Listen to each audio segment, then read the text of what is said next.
4,1% del PIB busca recaudar la reforma tributaria propuesta por el gobierno de Gabriel Boric.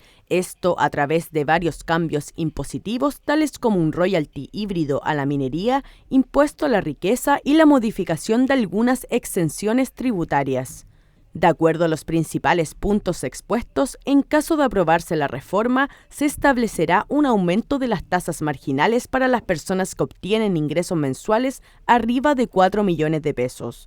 En este sentido, la tasa marginal máxima quedará en un 43%.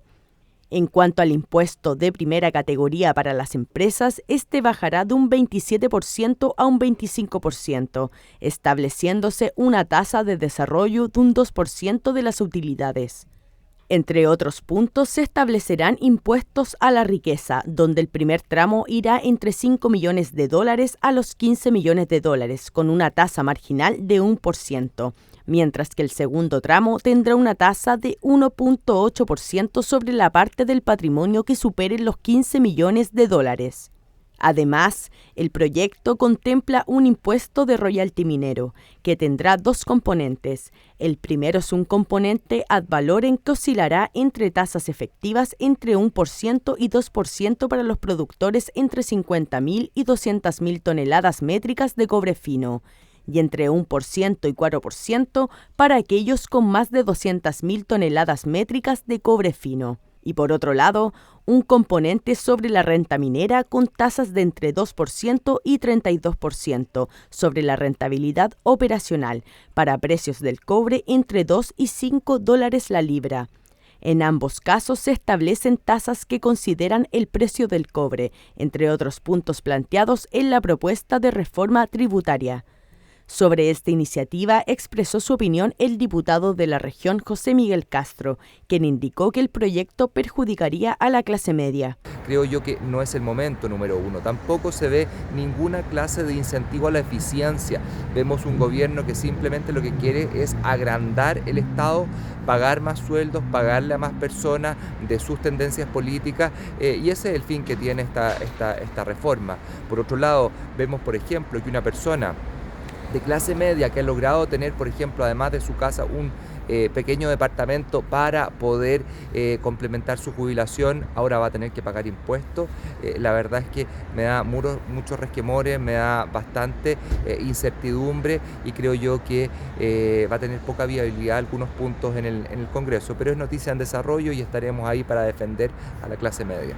Una visión contraria manifestaron los parlamentarios Catalina Pérez y Raúl Soto, quienes consideran un acierto el proyecto y una reforma necesaria para avanzar en equidad social. La reforma tributaria presentada por el gobierno busca generar los recursos necesarios para financiar la ampliación de derechos sociales y la diversificación productiva del país.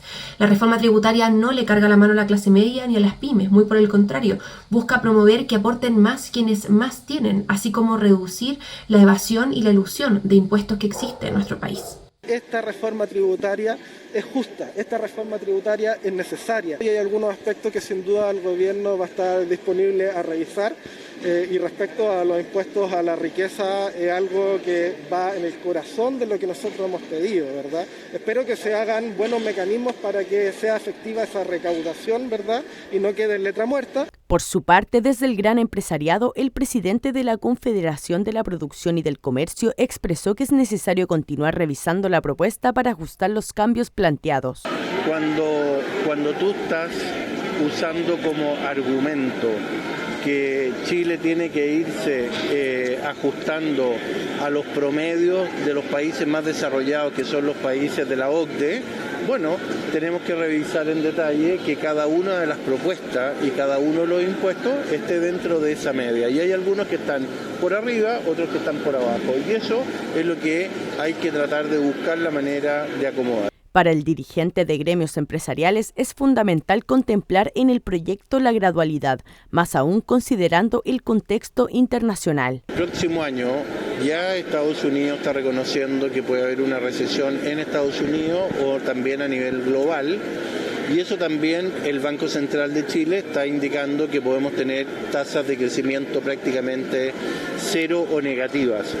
Eso afecta el empleo, afecta la inversión, afecta una recesión, nos afecta a todos. Entonces La pregunta aquí también es cuál es la gradualidad de que se va a aplicar en estas propuestas que hace el gobierno. De aprobarse la reforma tributaria, se estima que en 2023 la recaudación llegará a un 0.6% del PIB para ir aumentando progresivamente a 1.8% en 2024, a 3.1% en 2025, hasta llegar a un 4.1% durante el periodo de gobierno.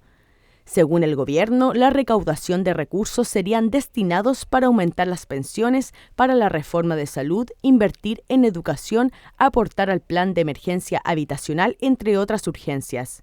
Por último, mencionar que el proyecto se estructura en torno a 4 iniciativas legislativas, 2 de las cuales se presentarán al Congreso durante este mes de julio, mientras que las restantes se concretarán en el cuarto trimestre.